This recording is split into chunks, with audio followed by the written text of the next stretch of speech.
Yo, I'm Sickfishsticks and thanks for clicking on my video. I have a fairly fast-paced Steam Winter Sale highlights ready for your beautiful face. I've kept out the standard big AAA every other YouTuber is talking about like Elden Ring, Red Dead Redemption or Call of Duty to bring you more obscure, easy to pick up games that are worth your hard-earned money. So if your wallet is full, it probably won't be in a few days. Starting us off is Risk of Rain 2. It's a multiplayer or single-player roguelike bullet hell game. It's difficult to put this game into words for how unique it is, but that's what makes it a great game.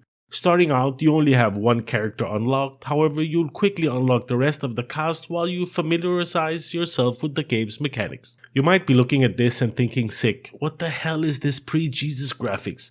But if you don't want to take my word for it, it's sitting in with overwhelmingly positive reviews on Steam with a total of 145,000 reviews. And when games hit those numbers and maintain the review rating, it's really good. Especially with the 50% off, making it €13 or around 12ish bucks. Resident Evil Village is showing its sexy face with a decent 50% off, making it €20 or 19 bucks. There's also a demo out if you're quick. You know what you need to know about this game. It's here in case you haven't played it yet. I tend to stay away from these Resident Evil games as they tend to give me flashbacks to when my parents were still together. 10 out of 10 would recommend for a trip down memory lane. Dead Cells is a roguelike Metroidvania-inspired action platformer. You'll explore a sprawling, ever-changing castle, assuming you're able to find your way past its keepers in this 2D Souls-like combat. No checkpoints, just kill, die, learn and repeat. By the end of it, the game will make you look good in front of yourself.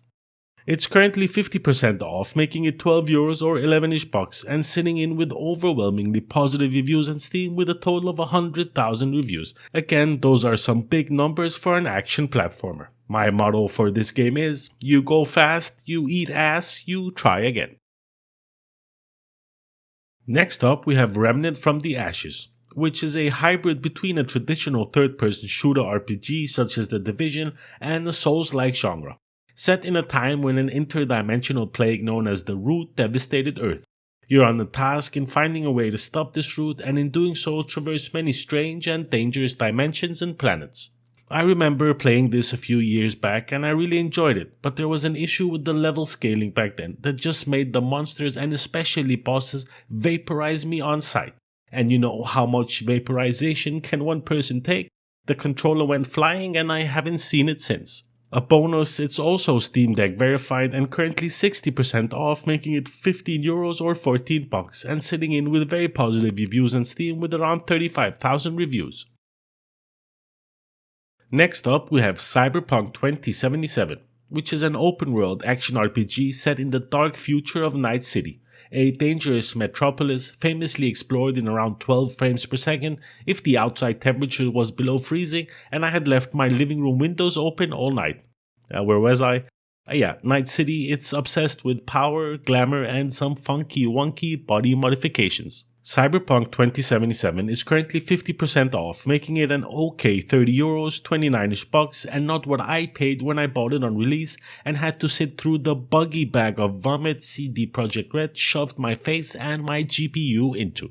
Luckily for you, CD Projekt Red pulled their heads out of their asses, licked each other's clean, and fixed 98% of the game. With patch 1.5 or so, it turned the experience into an okay experience. Considering it's 50% off, it's quite a lot of value for your money, so Cyberpunk therefore is on today's list. Next up, we have the game that is the ant farm my parents never let me have. Oxygen Not Included is a space colony simulation game. Deep inside an alien space rock, your industrious crew will need to master science, overcome strange new life forms, and harness incredible space tech, chlorine vapor, and urine to survive. And if you do things just right, thrive. And in all honesty, if you can make a self-sustaining, thriving colony, put it on your job resume, cause that's some impressive shit. Oxygen Not Included is an equal parts charming and challenging colony management game that I highly recommend. It's like The Sims and the Incredible Machine had a really twisted child that kept torturing the family pets. Reviewers across the board agree this game is sitting in with overwhelmingly positive reviews on Steam with around 80,000 reviews.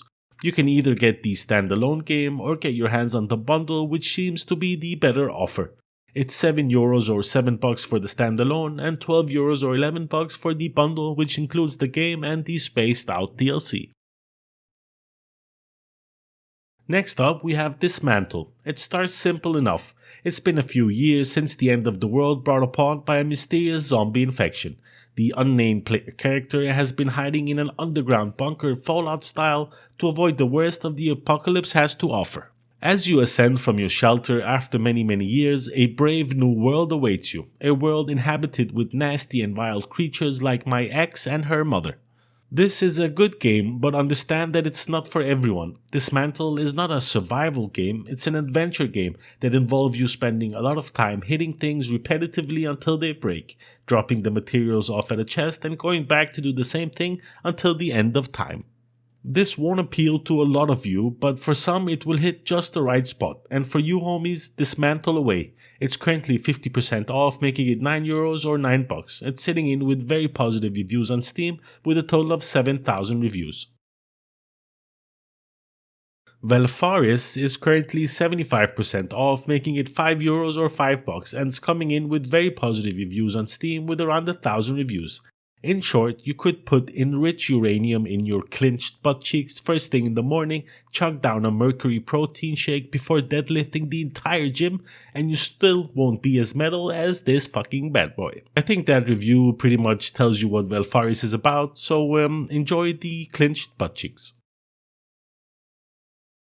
Next up, we have Deep Rock Galactic, which is a 1 to 4 player co-op first-person shooter featuring badass space dwarfs, 100% destructible environments, procedurally generated caves, and endless hordes of alien monsters. Deep Rock Galactic is currently 67% off, making it €10 or around $9, and sitting in with overwhelmingly positive reviews on Steam with a total of 100,000 reviews. It's the first time I see a game and my first thought was, damn, that looks juicy. And when it's backed by 100,000 reviews, there can be no doubt. This is a good game.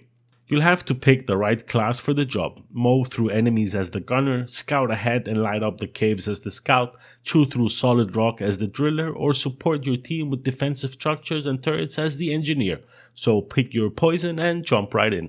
In fairness, if you combine those classes with fully destructible environments and procedurally generated cave networks, you have one hell of a mix. It gives you the constant natural satisfaction of finding diamonds just like in Minecraft. Except you're mining something called Morkite instead of diamonds, and there are no 8-year-old admins with god complexes. Next up, we have a game that I believe I gave it my Sickfishsticks world famous seal of approval. It's Slay the Spire, the game you play when you can't decide what to play. Well, at least I do. The developers fused card games and roguelikes together to make the best single-player deck builder they could.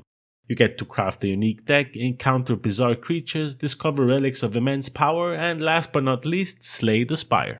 I've managed to build some amazingly wanky decks in this game, and for the 30-ish hours I've played, I think it's well worth the asking price of €7 or $6-ish.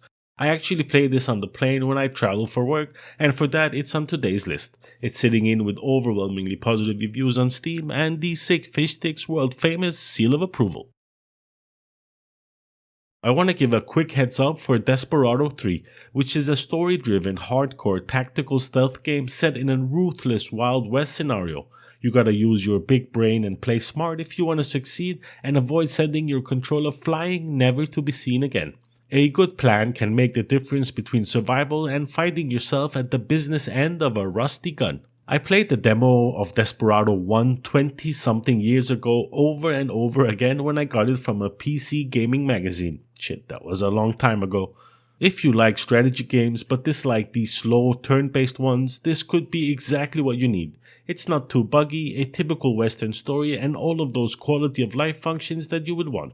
Desperados 1 was good, Desperados 2 was better, and Desperados 3 continues that trend. It's sitting in with overwhelmingly positive reviews on Steam with a total of 7,000 reviews. That's all I had for you in this one. I hope you enjoyed the video. Thumbs up if you liked it, thumbs down if you didn't, subscribe if you haven't, like why not. Thanks a lot for watching, and I'll see you in the next one. Peace.